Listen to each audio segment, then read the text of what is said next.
Baik, terima kasih atas waktu yang telah diberikan, dan kali ini saya ingin mempresentasikan tentang gaya dan beban. Gaya adalah suatu sebab yang mengubah sesuatu benda dari keadaan diam menjadi bergerak atau sebaliknya. Gaya digambarkan sebagai vektor yang memiliki arah dan besaran. Garis yang dilalui oleh gaya tersebut yaitu garis kerja gaya. Titik tangkap gaya yang bekerja pada suatu benda boleh dipindahkan pada sepanjang garis kerjanya.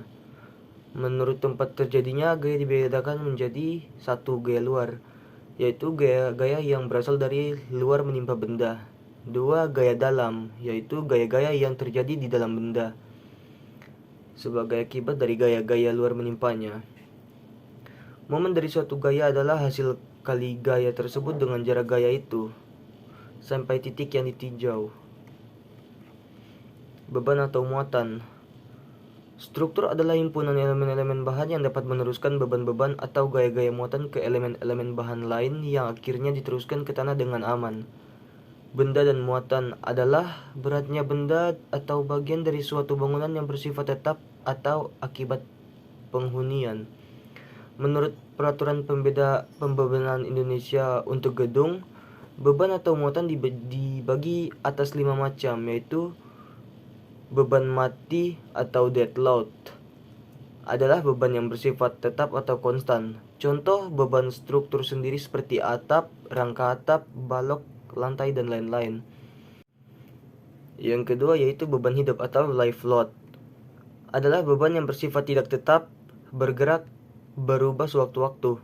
Contoh manusia, berbagai perabot, dan lain-lain. 3. Beban angin atau wind load adalah beban berupa angin dengan segala arah dan kecepatannya. 4. Beban gempa atau earthquake load adalah beban berupa gempa bumi atau pergerakan atau pergeseran lapisan tanah bumi.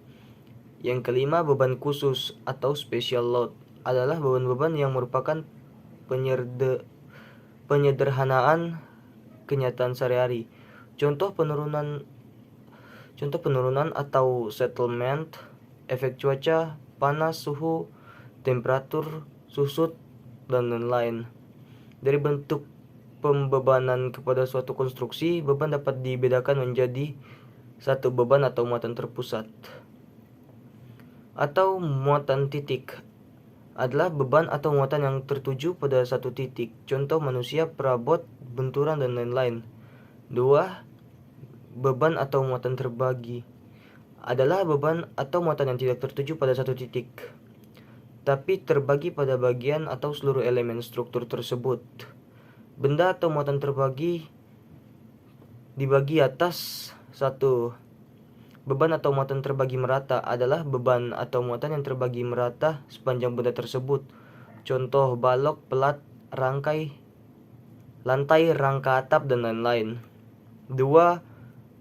Beban atau muatan terbagi segitiga adalah beban atau muatan yang terbagi berupa bidang segitiga. Contoh konsol, mezanin, cantilever, dan lain-lain. Dari sistem pembebanan pada suatu konstruksi dapat dibedakan menjadi beban atau muatan langsung adalah beban atau muatan yang diteruskan secara langsung ke tanah atau elemen-elemen struktur lainnya. Beban atau muatan tak langsung adalah beban atau muatan yang diteruskan secara tidak langsung ke tanah atau elemen-elemen struktur yang lain. Reaksi adalah sikap atau tindakan yang dilakukan benda melawan gaya atau aksi yang menimpanya. Bila pada suatu benda dikerjakan suatu gaya P dan benda tersebut tidak ditumpu atau sokong, maka benda tersebut akan mengalami satu, translasi atau pergeseran adalah gerakan dalam arah mendatar atau horizontal. Vertikal, perpindahan atau transformasi atau gabungan dari keduanya. 2. Rotasi atau putaran adalah gerakan berputar terhadap titik yang ditinjau.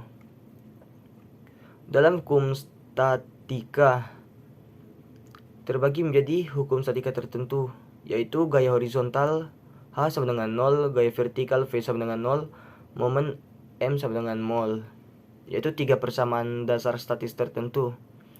Hukum keseimbangan yaitu aksi sama dengan reaksi.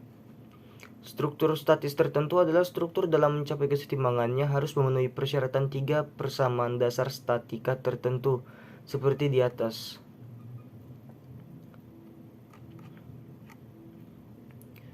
Gaya dalam keadaan setimbangan. Gaya-gaya dalam keadaan setimbang bila satu gaya itu berpotongan atau bertemu pada satu titik.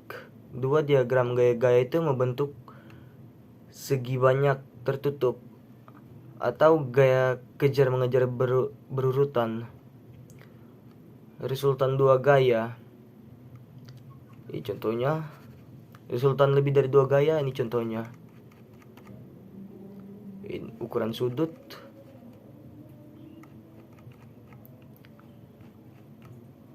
Dan ini rumus sinus, rumus kosinus, dan rumus tangen.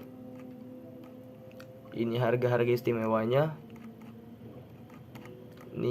Ini ukur sudut siku-siku. Ini rumus Pitagoras. Dan selesai. Terima kasih atas waktu yang telah diberikan saya dan bosku. Terima kasih.